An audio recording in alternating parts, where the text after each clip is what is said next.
저희가 계속해서 이제 욥기를 살펴보고 있습니다. 욥기는 드라마틱한 이러한 성격 때문에 철학, 미술, 연극 이런 많은 분야에서 이제 관심을 가지고 있습니다.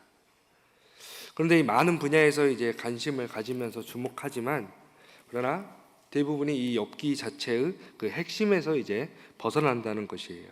그래서 다수가 이렇게 주목한 것은 이제 무지한 이들의 고난과 의인에게 고통을 주는 이제 하나님 이런 것입니다. 그런데 이제 욥기의 이제 핵심 주제라 할 수 있는 것은 바로 하나님과의 진정한 이제 관계성입니다. 그래서 욥은 고통받는 이제 의인이죠. 그래서 고통받는 의인은 이 한 개인과 이 집단을 이제 대표하고 있습니다. 그래서 이제 욥이 고통을 당했다는 이제 소식을 듣고 이제 친구들이 욥을 이제 찾아왔습니다. 찾아가서 욥을 이제 위로해 주었지요. 그러면서 이 친구들은 참 이제 좋은 친구들입니다. 밤낮 7일 동안 아무것도 하지 않고 욥과 함께 그 옆에서 그냥 같이 앉아 있었습니다. 그러다가 이제 욥이 자기 생일을 이제 저주하죠. 이 자기 생일을 이제 저주하는 것은 나에게 생명을 주신 이제 하나님을 저주하는 것과 이제 같은 의미라고 할 수 있습니다. 그래서 욥의 이렇게 탄식하는 모습을 보고 이제 친구들이 자신들이 가지고 있던 그 당시에 이제 전통 그 신앙으로 이제 욥을 이제 설득합니다. 우리가 지난 시간에 이제 살펴보았지만 이제 8장에서는 이제 빌닷이 욥에게 이제 충고합니다. 이 빌닷이라는 사람은 어떠한 사람이었냐면 철저히 전통 안에 있었던 사람이었어요. 그래서 지금 욥이 이렇게 당하고 있는 이러한 고통과 이러한 고난들이 바로 하나님의 그 심판의 결과라 이렇게 이제 빌닷은 보았습니다. 그래서 우리가 욥기 8장 7절의 말씀처럼 내 시작은 미약하였으나 내 나중은 심히 창대하리라 이렇게 욥에게 말하죠. 이 말은 이제 욥이 너가 이제 회개하면 하나님께서 너의 지금 그 형편을 이전보다 더 좋게 해주실 것이다 이렇게 말하고 있습니다. 그래서 이 빌닷의 주장을 들어보면 지금 문제의 원인은 누구에게 있냐면 바로 욥 자신에게 있다는 것입니다. 그래서 욥의 자식들도 마찬가지로 하나님께 죄를 지었기 때문에 바로 하나님께서 벌을 내리신 것이다 이렇게 지금 보고 있는 거예요. 그런데 우리가 이미 계속해서 이제 강조하고 있지만 욥기에 등장하는 친구들의 이러한 주장들이 다 틀린 것은 아니라고 했지요. 이들의 이런 주장과 가르침 속에서 오늘 우리가 이런 유익한 신앙의 가르침을 또한 배울 수가 있습니다. 그러나 현재 욥의 상황에서 이 고난을 이해하고 받아들인 데는 조금 이제 맞지가 않는 것도 있죠. 오늘 우리가 그래서 살펴볼 욥기 9장은 이제 빌닷의 첫 번째 말에 대한 이제 대답, 욥의 대답입니다. 그런데 이제 내용상으로는 엘리바스와 빌닷과 이러한 소발의 주장에 대한 욥의 반응을 이제 보여주고 있습니다. 그래서 특별히 9장에서는 여러 개의 법정 용어가 등장하고 있습니다. 지금까지 욥은 이제 하나님의 정의에 대해서 이렇게 의문을 제기한 적이 법적으로 의문을 제기한 적이 없었습니다. 그러나 이제 엘리바스와 빌닷의 이러한 충고를 듣고 이제 욥이 새롭게 항변을 하고 있습니다. 우리 함께 1절부터 10절까지의 말씀 우리 한 절씩 읽어볼게요. 욥이 대답하여 이르되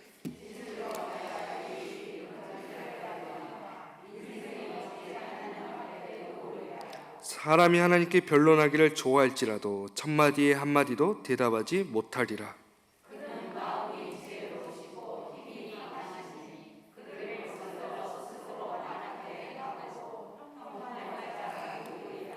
그가 진노하심으로 산을 무너뜨리시며 옮기실지라도 산이 깨닫지 못하며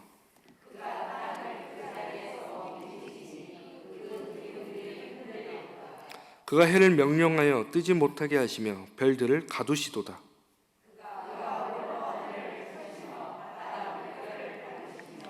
북두성과 삼성과 묘성과 남방의 밀실을 만드셨으며 측량할 수 없는 큰 일을 셀 수 없는 기한 일을 행하시느니라. 아멘. 네, 먼저 우리가 1절을 보면 이제 욥이 빌닷에게 들었던 말을 이제 대답하는데, 이 9장에서 대답하다 이 히브리어 동사 아나가 이제 6번 등장하고 있습니다. 그런데 이 아나가 이 대답하다가 사람에게 사용될 때는 이제 자신을 변호하다라는 의미를 가지고 있습니다. 그래서 이 지금의 상황은 가상의 이 법정의 모습을 보여주고 있습니다. 그래서 욥이 현재 자신을 변호하고 있는 것입니다. 그래서 우리가 2절 이하에서는 욥이 이제 친구들의 말을 이제 빈정대듯이 이제 거기에 대해 동의하는데 이제 반어적 인정입니다. 그래서 진실로라는 아멘의 부사에 해당하는 옴남을 사용하며 친구들의 말에 빈정대고 있는 겁니다. 그래서 바로 뒤에 이어지는 내용이 이 빌닷에 말했던 그러한 주장을 뒤엎고 있습니다. 그래서 인생이 어찌 하나님 앞에 의로우랴, 이러한 말은 이미 욥의 이 말이 앞에서 4장 17절에서 엘리바스가 사람이 어찌 하나님보다 의롭겠느냐라는 그 말을 거의 그대로 지금 가져온 표현입니다. 그래서 이 의롭다라는 말이 이제 두 가지의 뜻을 가지고 있습니다.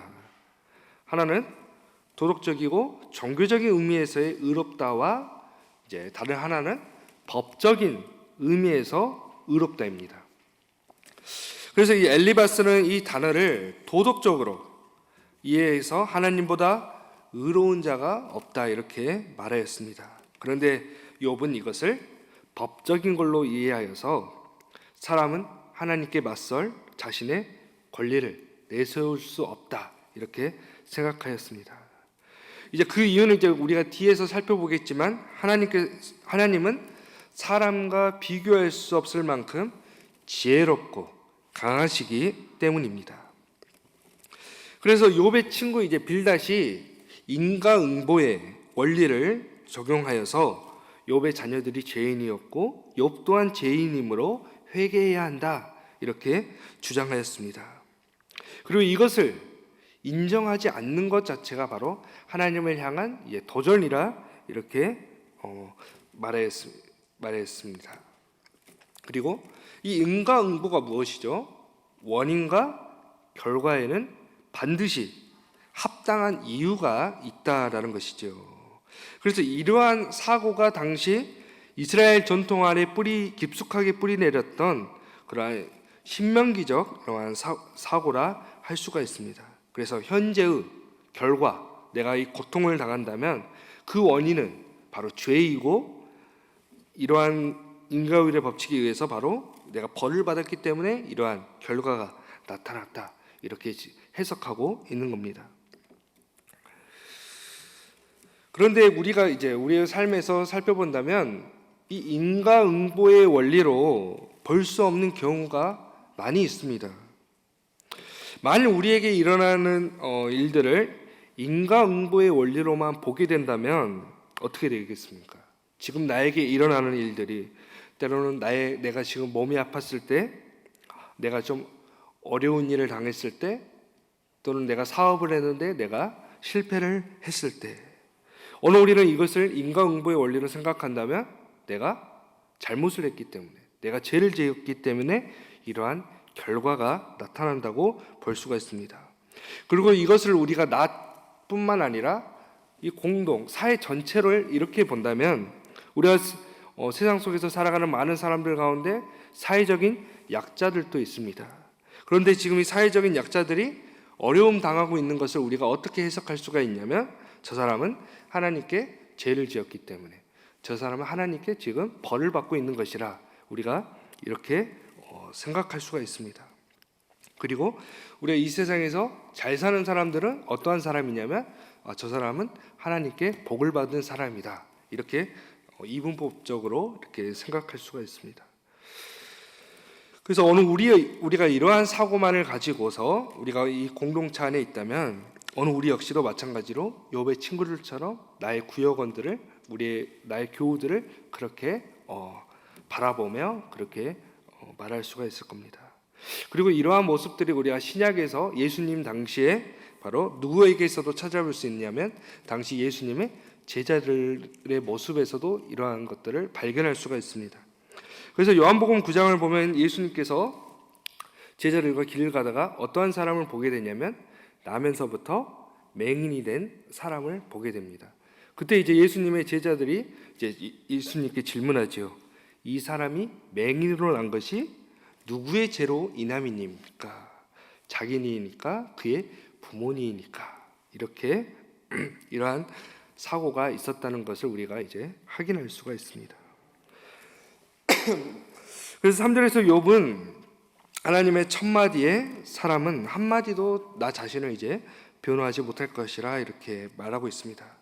이렇게 욥이 하나님과 내가 이렇게 변론해도 아무런 소용이 없다고 하는 것은 이제 다음과 같은데요. 제가 한번 읽어드리겠습니다. 바로 첫 번째는 바로 하나님은 전능하신 분이기 때문입니다. 그리고 두 번째로 하나님은 나와 정반대의 입장에 서 계시기 때문입니다. 그리고 세 번째로 하나님께서는 죄 있는 자와 죄 없는 자를 모두 멸망시키기 때문입니다. 네 번째로 만일 내가 모든 문제를 읽고 나의 죄를 고백하고 회개한다면 그래도 나를 죄 있는 사람이라고 생각하실 것입니다. 이렇게 이러한 지금 욥이 이러한 그러한 마음을 가지고 있다라는 것입니다. 그래서 욥은 이렇게 친구들의 그러한 충고와 견해를 이렇게 지금 반박하고 있는 것입니다.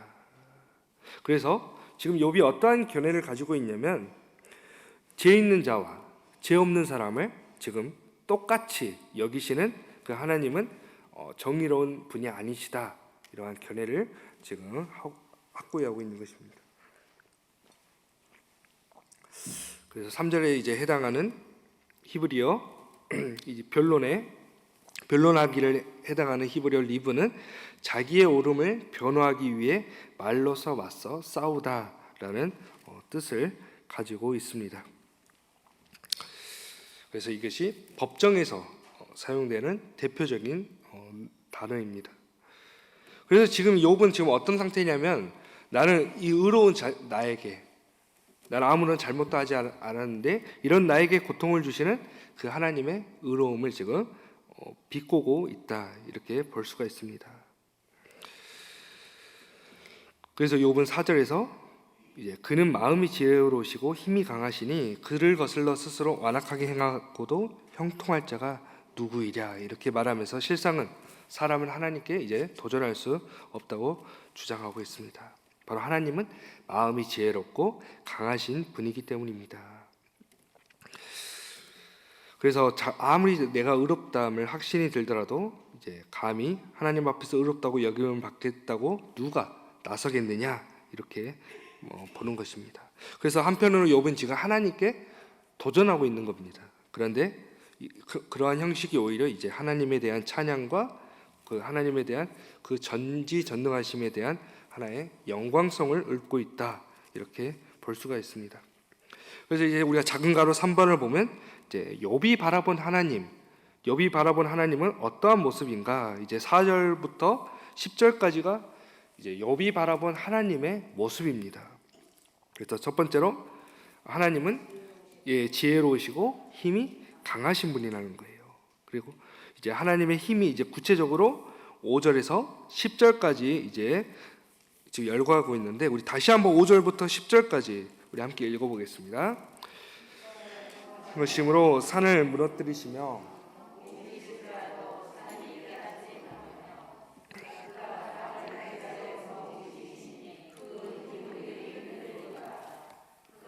해를 명령하여 뜨지 못하게 하시며 별들을 가두시도다.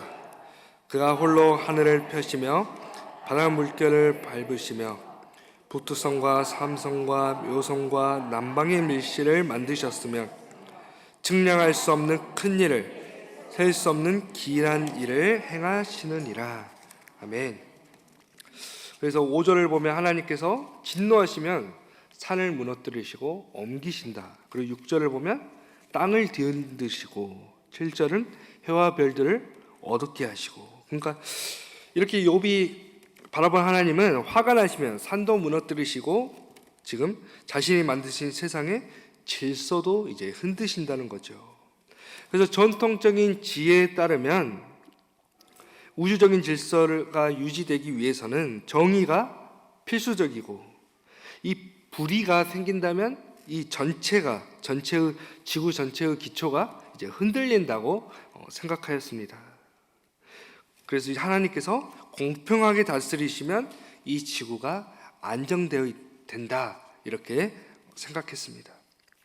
그래서 시편 96편 10절을 보면 모든 나라 가운데서 이르기를 여호와께서 다스리시니 세계가 굳게 서고 흔들리지 않으리라. 그가 만민을 공평하게 심판하시리라 할지로다, 이렇게 말하고 있습니다. 그래서 오늘 본문에서 욥은 하나님께서 마치 과거의 소돔과 고모라를 이제 멸망시키셨던 것처럼 산을 흔들고 이제 정의로운 질서보다 이제 무질서를 이제 초래하는 분으로 이렇게 지금 욥이 묘사하고 있습니다. 그래서 8절에서는 그가 홀로 하늘을 펴시며 바다 물결을 밟으시며 이렇게 말하는데, 이제 세번역으로 보면 어느 누구에게도 도움을 받지도 않고 하늘을 펼치시며 바다 괴물을 이제 짓밟으신다, 이렇게 말하고 있는데, 이 바다 괴물은 이제 얌인데 히브리어로 7장 12절에서 이제 태고의 바다 짐승을 가리킬 수가 있습니다.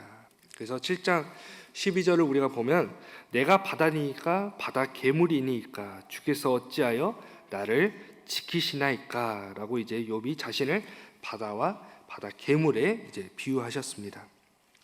그래서 이 바다로 번역됐던 이제 히브리 낱말 얌이 이제 구약의 주변 세계 신화에서 창조 당시에 혼란을 일으켰던 이런 세력들을 이제 나타내고 있습니다.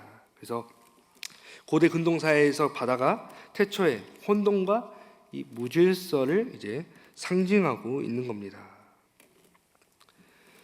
그래서 이제 하나님께서 이 혼돈의 이 무질서에서 질서의 하나님께서 바로 질서를 세우며 그들의 이런 바다 괴물의 등을 밟으시고 이 땅을 이제 창조하셨습니다. 또한 우리가 측량할 수 없는 큰 일과 셀 수 없는 기이한 일을 행하시는 분으로 이렇게 보았는데, 이제 이러한 표현들이 엘리바스는 긍정적인 의미에서 이것을 사용했다면 이것을 이제 하나님을 묘사하는 데 사용하였습니다. 그래서 하나님께서는 어느 우리 사람이 이해할 수 없는 일들을 행하시고 기적을 이제 베푸신다라는 것이죠. 그래서 우리가 이미 5장에서 살펴본 것처럼 엘리바스가 이제 이것을 긍정적인 의미로, 하나님은 사람이 알 수 없는 기이한 일을 하시고 은총을 베풀어 주시는 분입니다, 이렇게 사용했습니다. 그래서 엘리바스가 지금 현재 고난 가운데 있는 욥에게 너의 그 괴로움을 하나님께 아뢰면 하나님이 들어주실 것이라 이렇게 조언하였죠. 그러나 욥은 측량할 수 없는 큰 일과 셀 수 없는 기이한 일들을 이제 이러한 표현들을 통해서 바로 무엇을 묘사하냐면 하나님의 파괴적인 힘과 그 능력을 지금 묘사하고 있습니다. 그래서 욥은 하나님과 관련하여서 이제 아무것도 할 수 없는 그 무능을 이제 경험하게 됩니다. 그리고 이어서 이제 11절부터 이제 14절까지는 하나님의 지혜와 능력에 대비되는 이제 욥을 이제 비롯한 사람의 그 연약함을 말하고 있습니다. 그래서 여기서 욥은 하나님이 전지전능하시다면 사람이 아무리 옳고 안전하다고 해도 소용이 없다고 이렇게 말하고 있는데, 우리 함께 읽어보겠습니다. 11절부터 14절까지 함께 읽어보겠습니다. 그가 내 앞으로 지나가시나 내가 보지 못하며 그가 내 앞에서 움직이시나 내가 깨닫지 못하느니라.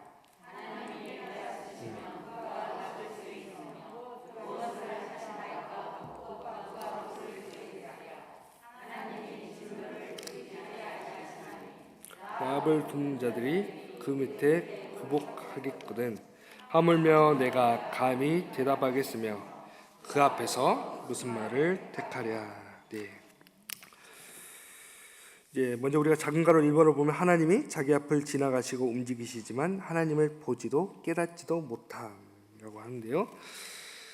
예, 그래서 사람들이 하나님을 깨달을 수 없고 하나님이 하시는 일을 막을 수도 없으며 이제 비난할 수도 없다라는 겁니다. 그래서 출애굽기와 열왕기상을 보면 이스라엘의 전통 가운데서 하나님께서는 모세와 엘리야에게 바로 이 지나가심을 통해서 이제 그 계시를 보여주셨습니다.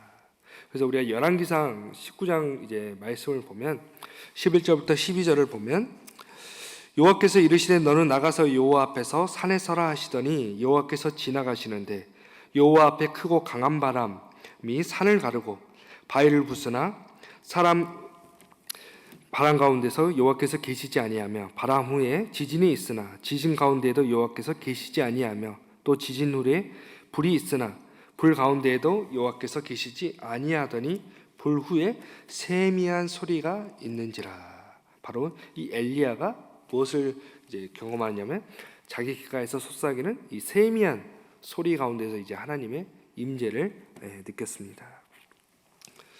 그러나 이제 욥은 하나님께서 앞으로 지나가시지만 욥이 보지도 못하고 깨닫지도 못함으로써 하나님을 이제 파악할 수 없게 되었다라는 겁니다. 그래서 욥은 하나님의 그 행하심이 예상할 수 없는 것이고 하나님께서는 그저 어떻게 하시냐? 아무렇게나 하신다 이렇게 생각하고 있습니다.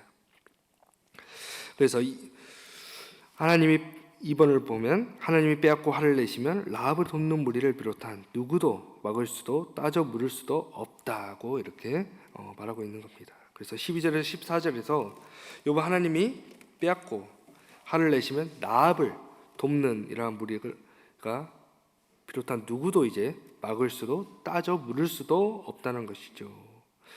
여기서 이 라합은 뭐냐면 태초에 이제 바다에 살던 영의 이름이고 이제 7장 12절에서는 이제 바다 괴물 탄닌으로 이제 나타나고 있습니다. 그래서 이 라합을 돕는 자들이란 이제 라합의 편을 드는 이제 신들을 말하는데 바로 이제 사탄의 세력이 동조하여서 하나님의 뜻을 거스르는 이제 무리를 가리키고 있습니다. 그래서 이 라합이 바벨론 신화에 나오는 여신 티아맛의 또 다른 이름인데 이제 가나안 신화에 나오는 이제 리오야단, 우리가 이미 살펴본 리오야단에 대한 이제 별칭이기도 합니다. 그리고 하나님께서 이 라합을 창조 때에 이제 정보 이제 하셨습니다.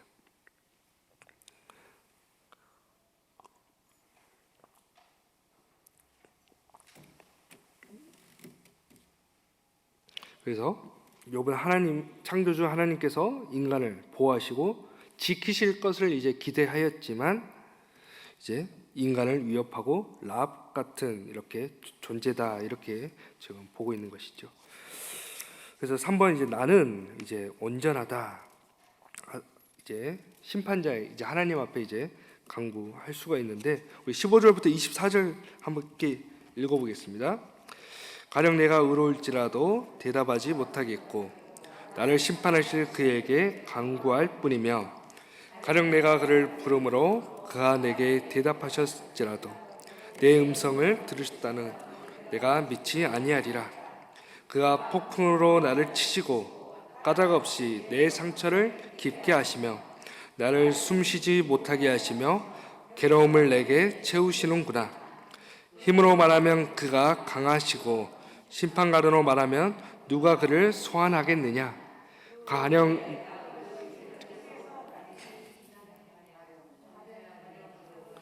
가령 내가 의로울지라도 내 입이 나를 정죄하리니 가령 내가 온전할지라도 나를 정죄하시리라.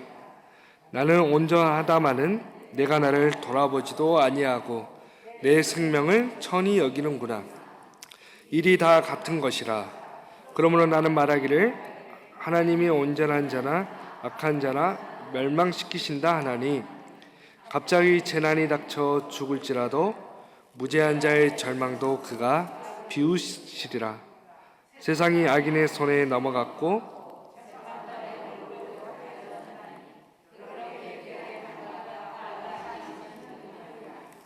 아멘.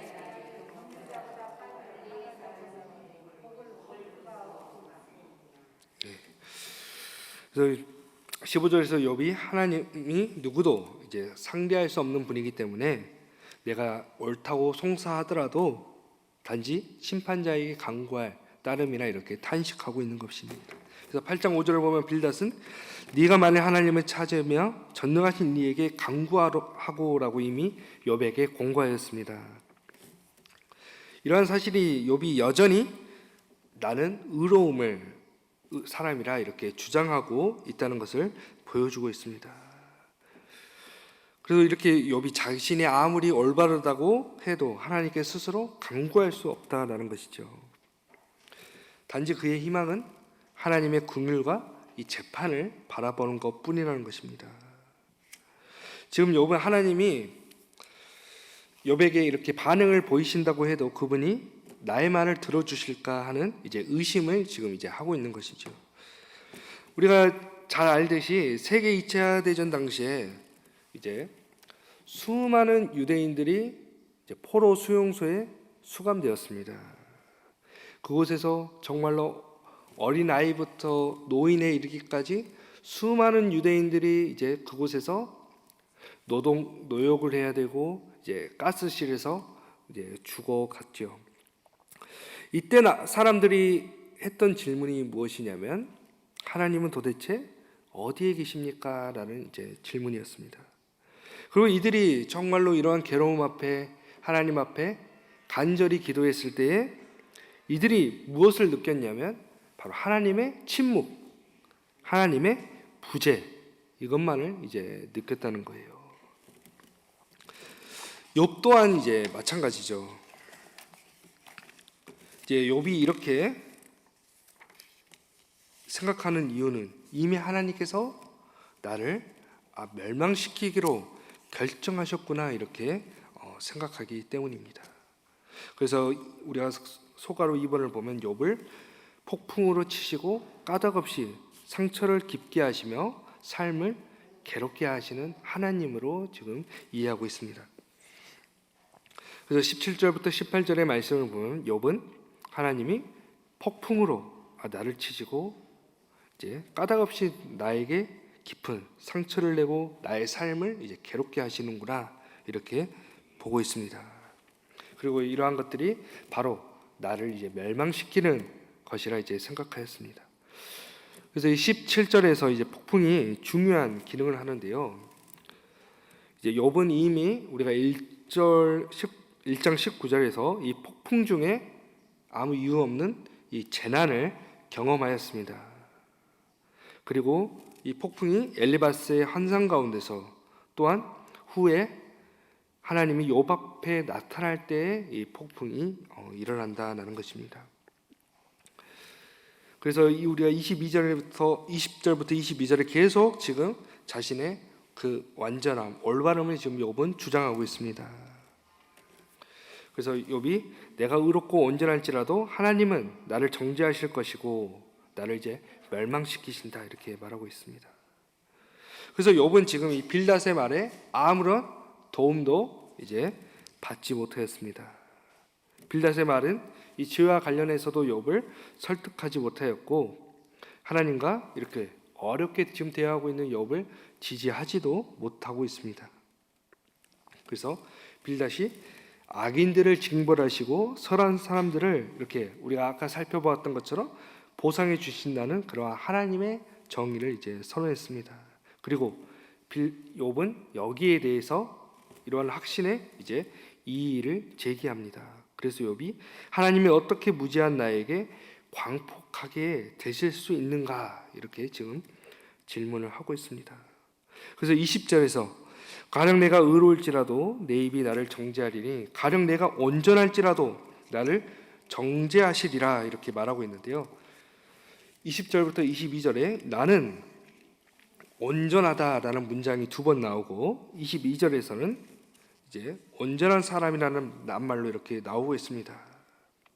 그런데 이렇게 자신이 지금 온전하다라고 말하는 이 욥의 말이 이제 틀리지가 않는데 그 이유가 무엇이냐면 우리가 1장 1절을 보면 이제 욥을 소개하고 있는데 욥을 어떻게 소개하고 있냐면 제가 한번 읽어드리겠습니다. 우스 땅에 욥이라 불리는 사람이 있었는데 그 사람은 온전하고 정직하여 하나님을 경외하며 악에서 떠난 자더라. 이미 이렇게 욥기가 이제 시작할 때 욥을 이렇게 소개하고 있습니다. 또한 1장 8절의 말씀을 보면 여호와께서 사탄에게 이르시되 네가 내 종 욥을 주의하여 보았느냐 그와 같이 온전하고 정직하여 하나님을 경외하며 악에서 떠난 자는 세상에 없느니라. 이렇게 하나님께서도 지금 욥의 그 온전함을 이제 이미 인정해 주십니다.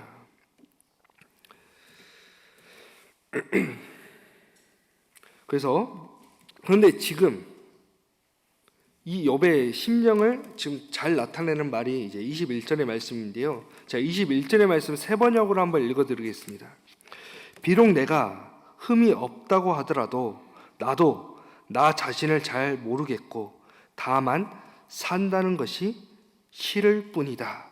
지금 욥은 이렇게 이처럼 의롭고 온전한 사람이 인정받지 못하고 지금 세상에서 정의가 무너진다는 것을 이제 고발하고 있습니다. 지금 이것이 바로 욥의 지금 현재의 그 마음 심정이지요. 그래서 24절에서 바로 이러한 이유가 무엇이냐면 재판관들이 부패했기 때문이다. 그리고 그 배후에는 누가 계시냐? 바로 하나님이 계시다고까지 이렇게 욥이 지금 말하고 있다는 거예요. 그래서 욥이 지금 자신의 삶에서 그 허무함을 느끼고 있습니다. 그러면서 이제 탄식하고 있는데 우리 25절부터 35절까지 말씀 읽어보겠습니다. 나의 날이 경주자보다 빨리 사라져 버리니 복을 볼 수 없구나. 그 지나가는 것이 빠른 배 같고 먹이에 날아내리는 독수리와도 같구나.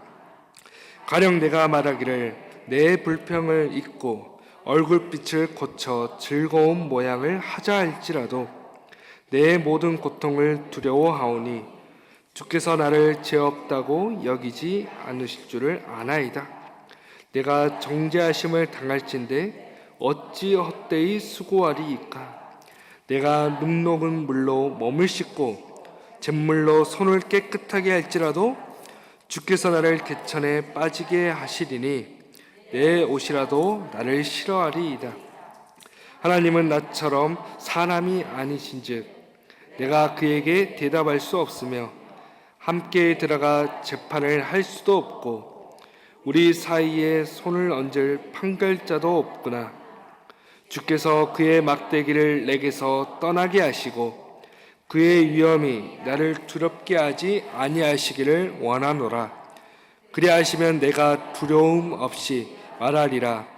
나는 본래 그렇게 할 수 있는 자가 아니니라. 아멘. 그래서 지금 욥이 인생의 덧없음을 지금 탄식하고 있습니다. 그래서 자신의 삶이 경주자보다 달리기 선수보다 빨리 지나가고 있기 때문에 행복을 볼 수가 없고 갈대배처럼 빠르게 또 먹이 위에 내리는 독수리처럼 그의 인생이 이렇게 빨리 지나간다는 것입니다. 그래서 이러한 상황이 이러한 절망이 바로 지금 욥에게 또 다른 그러한 고통을 가져다 주고 있습니다. 그래서 이 부분에서 욥은 지금 하나님께서 자신의 죄를 면제해 주실 것이다, 면제하시지 않을 것이라고 이렇게 단정짓고 있는 겁니다. 그래서 계속해서 10장에서 이제 앞으로 하나님께서 자신에게 내린 벌을 이제 중단하지도 않을 것이고 이제 그대로 혼자 있게 놓아 두시지도 않을 것이며 내가 스스로 목숨을 끊게 방관하시도 않을 것임을 이제 말하면서 이제 욥이 슬퍼하고 있는 것입니다. 그래서 욥이 지금 삶의 그 허물을 자신의 인생에 그 비유하면서 세 가지 이제 비유하고 있는데요. 바로 경주자와 빠른 배, 이제 독수리라는 거예요. 그래서 이제 욥이 자기의 날이 경주자보다 빨리 달려 복이 사라지고 있다고 탄식하고, 여기서 이 빠른 배는 이제 히브리어로 에베, 이제 갈대배를 의미하고 있는데, 이제 이 갈대배가 당시 애굽 당시에서는 이제 가장 빠른 이제 배였습니다. 그래서 욥의 인생이 지금 이 배처럼 지나가고 정말로 이 먹이를 보고 낚아채는 독수리처럼 이렇게 빠르다라는 것을 여기에 지금 비유하고 있는 것입니다. 그래서 지금 욥이 땅과 바다와 공중에 있는 것들을 모두 동원하여서 지금 이렇게 비유하고 있습니다. 그리고 또한 우리 2번을 보면 자기가 이제 당하는 고통을 이제 욥은 두려워하고 있습니다. 아무리 불평하지 않고 즐겁게 살려고 해도 노력해도 지금 내가 당하는 고통을 욥은 지금 두려워합니다. 그래서 또한 하나님이 자신을 죄가 없다고 여기시지 않으실 것을 알기에 지금 내가 헛되이 수고하지 않겠다, 이렇게 좀 말하고 있습니다. 그래서 눈 녹은 물과 잿물로 뭔가 손을 씻어도 하나님께서 자신을 또 더럽게 하시기 때문에 소용이 없다, 이렇게 탄식하고 있는 겁니다. 이게 몸과 손을 씻는 이러한 행위는 지금 여기에서 이제 나오는 문제, 이런 범죄가 나와는 아무런 상관이 없다라는 것을 드러내는 상징 행위이죠. 그래서 우리가 대표적으로 마태복음 27장을 보면 이제 빌라도가 예수님을 십자가에 못 박히게 한 후에 뭐라 말하냐면, 이 사람의 피에 대하여 나는 무죄하니 너희가 당하리라 하면서 손을 이제 씻습니다. 또한 이러한 표현들이 이제 구약에서는 생소한 것은 아닌데 31절에서 주께서 나를 개천에 빠지게 하시리니 내 옷이라도 나를 싫어하리이다. 정말로 이러한 상황들이 악화되기를 자기가 걸친 옷이 자기를 싫어하며 경멸하게 될 정도라, 이렇게 보고 있는 겁니다. 그래서 지금 하나님께서 이 정도로 자신을 지금 조롱하고 있다, 이렇게 생각하고 있는 겁니다. 바로 이러한 이유가 바로 하나님께서 자신을 죄 있는 사람이라 생각하기 때문이라고 이제 생각하는 것입니다. 그래서 욥이 비록 자신이 깨끗할지라도 하나님이 그를 조롱하심으로 자신은 사면받은 자에게 주어지는 깨끗한 옷에 맞지 않을 것이라, 이렇게 말하고 있습니다. 또한 욥은 이제 32절과 35절에서 하나님은 나와 본질적으로 다른 분이시기 때문에 내가 지금 나를 변호해도 아무 소용이 없다라고 말하고 있습니다. 왜냐하면 하나님과 자신 사이에는 이것을 판결할 중재자가 없기 때문입니다. 그러면서 33절에서 우리 사이에 손을 얻을 판결자도 없구나, 이렇게 말하고 있는 겁니다. 그리고 이제 마지막으로 이제 작은 가로 3번을 보면 하나님이 막대기를 자기에게서 떠나게 하시기를 바라는 욥입니다.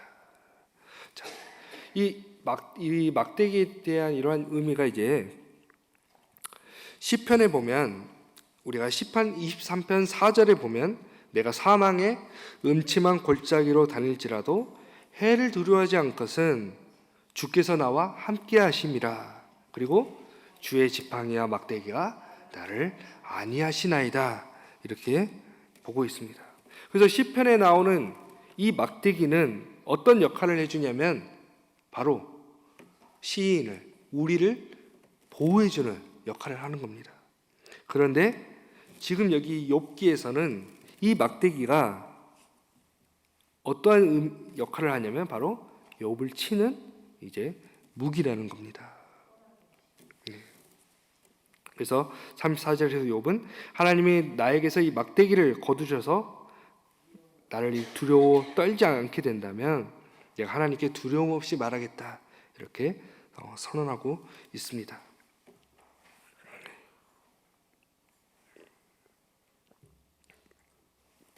그래서 이제 욥이 이제 무엇에 대하여 이제 말할 것인지에 대한 내용은 오늘 본문은 이제 암시하지 않지만 중요한 것은 지금 욥이 자기가 확신하는 그 하나님 앞에 나아가 이제 무엇인가를 이제 말할 용기를 얻었다는 겁니다. 그래서 이제 욥이 10장에서 이제 자신의 그 고통을 하나님 앞에 담대히 이제 아뢰는 겁니다. 그래서 오늘의 메시지를 보면 삶으로 경험하는 이제 하나님의 모습입니다. 당시에 이제 전통 지혜나 교리에서 욥의 고난은 인과 응보였습니다. 그래서 만약 오늘 우리에게 일어난 일들을 이렇게 생각한다면, 지금 나에게 어려움이 발생했을 때 이것이 내가 지금 행한 그 행동의 결과라 이렇게 생각한다면 어떻게 되겠습니까?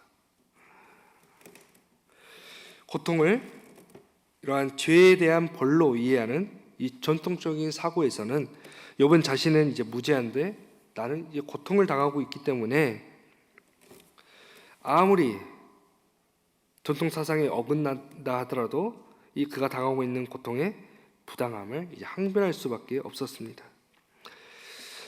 그 뒤에서 이제 우리가 나중에 살펴보겠지만 이렇게 욥이 친구들과 함께 이렇게 항변하면서 서로 갈등이 이제 극대화되어 있을 때 하나님께서 직접 이제 등장하셔서 답을 주십니다. 그리고 이러한 하나님의 말씀이 이제 욥에게 놀라운 변화를 일으킵니다. 그래서 하나님은 이제 만나면서 욥은 새로운 시각으로 세상을 이제 보게 됩니다. 그리고 자신이 알고 있던 하나님은 결국에는 어떤 하나님이었어요? 소문으로만 안 하나님이었다는 것을 이제 고백하는 것입니다. 그래서 오늘 우리는 우리 안에서 이 신앙의 깊은 성찰과 고민 없이 이러한 전통 지혜나 교리에 이제 순응하면서 내가 가진 그러한 겪는 문제를 또한 남이 가진 이런 문제를 가볍게 이제 다룰 수가 있습니다. 그러나 오늘 우리는 어떻게 해야 되냐? 하나님에 대하여, 하나님과 나에 대하여 깊이 성찰하고 오늘 우리는 경험에서 현장과 그 경험으로 이제 만나는 하나님을 이렇게 반추하며 곱씹으며 우리는 이것을 살아야 할 것입니다. 그리고 우리는 또한 이 덧없는 삶을 이제 살아가고 있다 이렇게 욥이 그렇게 말했는데, 그래서 욥이 고통은 욥을 이제 지치게 만들었죠. 왜냐하면 회복할 기약이 없기 때문에 정말로 쏜살같이 그의 삶이 지나간다 이렇게 느꼈습니다. 그래서 인간의 노력으로 해결되지 않는 문제 앞에 욥은 이제 괴로워하였고 하나님과 나 사이에 판결할 그 중재자도 없기 때문에 욥은 절망하였습니다. 그러나 욥이 마지막으로 희망한 것은 무엇이었냐면 하나님이 자신에게 들이우신 이 고난의 막대기가 제거되어서 삶에서 두려움을 조금이라도 없앨 수 있다면 하나님께 담대하게 내가 무엇인가를 말할 수 있겠다. 바로 기도하겠다는 그 의지를 보여주고 있습니다. 바로 이러한 모습이 지금 욥이 하나님에 대한 그 신뢰가 여전히 있다는 것을 이제 보여주고 있는 것입니다. 그래서 지금 탄식하는 욥은 끝까지 포기하지 않습니다. 하나님께 탄식하며 아랜다는 그러한 사실이 바로 삶에 대한 간절한 그 희망의 끈을 놓지 않겠다라는 것을 보여주고 있습니다. 그래서 오늘 우리 또한 욥과 같은 일들이 오늘 우리에게 벌어질 수도 있습니다.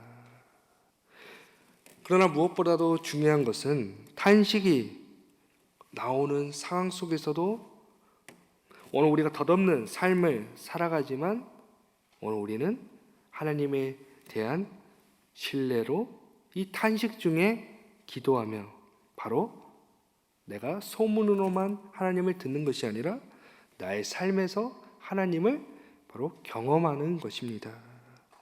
이처럼 오늘 우리 정중앙교회 우리 구역장님과 권찰님들 우리 모두가 이러한 삶을 소망하며 이것을 삶을 살아가는 우리 모두가 되기를 간절히 기도합니다. 기도하겠습니다. 하나님,